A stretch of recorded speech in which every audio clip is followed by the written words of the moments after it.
So I got a lot of interest on my posts on how I install my Boondocker 14-gallon water tank from Trailed. It's a pretty easy system to do yourself. You don't need a lot of special tools. You don't need any special tools. And with a few resources from Boondocker, you can easily have the same setup that I do or something much better than what I do. So this is how I have the rear facing part of the tank set up. I used a bunch of bits that I had laying around to make it fit on a 5th gen 4Runner. I had to opt for a little bit of a right angle there. I have it attached to a quick release. There's better ways to do this. I know they make quick releases that have a full stop. I opted for a valve because I had some, so I can just shut the water off there if I need to. Trailed also has a great YouTube video about how to install valve stems. If you've never done that before, check it out. They're very simple, and this hole with the wire is also very easy to do. So one of these, the one on the right with the silver cap, is just a vent. And the other one, if I need to pressurize the tank, I can do that. Back of the tank is the exact same setup as the front. Have the quick release there, and then the same valve system going off the front. Also need an angle there because it will run into my track bar if I come straight out. I'm just trying to minimize anything crimping up and hitting. So to fill the tank, I bought a recessed 3/4 GHT, like standard garden hose inlet valve. I like this because it's recessed. It just has a little flap that obviously wants to stay covered.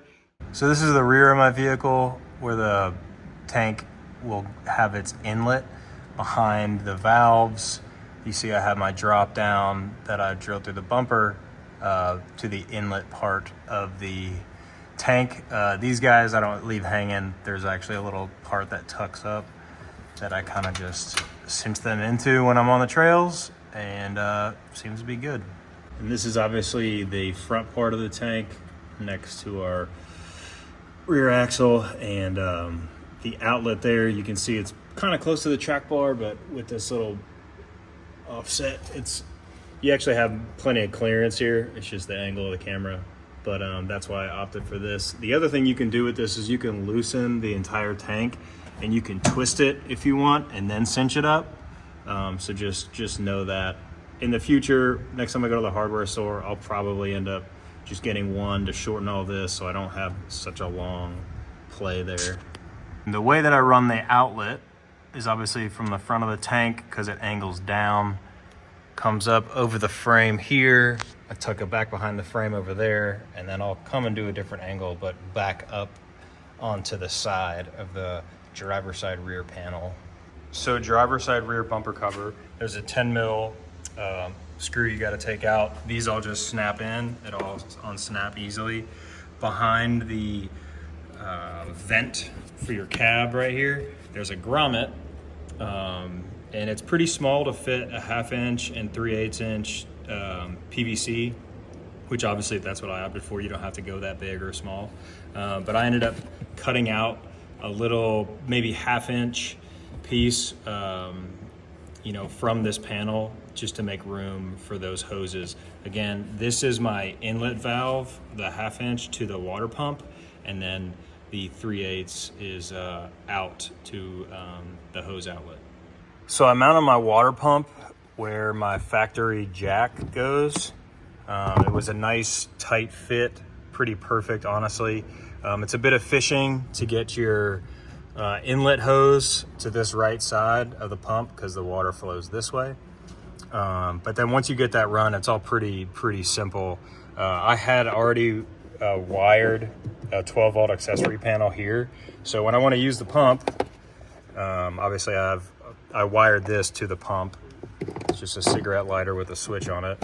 Plug that in, I turn my accessory on, and then I turn my switch. I don't know if you heard the motor click, but essentially it's waiting for a drop in pressure.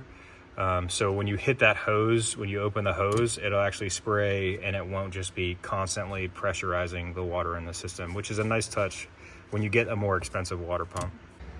Back under the truck, remember our 1/2 inch, this guy right here, that's our inlet valve. 3/8 is our outlet valve. So this is basically coming back out the same hole we went, in our inlet valve with. This goes back up over the frame here, over this harness, and then into our outlet valve, which is there. Back to the top, obviously that hose outlet comes into a quick release recessed port that I put here in the top of the bumper. Hatch closes nice, and the rear hatch of the 4Runner closes nice. The valve stem vent comes in super handy when filling the tank. You'll see all you have to do is unscrew the vent portion, plug your hose up, or just begin filling your tank. And then obviously when the tank becomes full, your vent valve stem will start to drain water. Once it starts draining water, you'll know the tank is about 100% full, and then you can stop your water flow, cap it, and you're good to go. If all goes well, you do everything correct, at least the second or third time, you should have good pressure. I mean, it shoots pretty good, obviously. You can probably hear the motor kicking on. Anytime I squeeze, the motor will kick. But it has good pressure, so hope that all helped.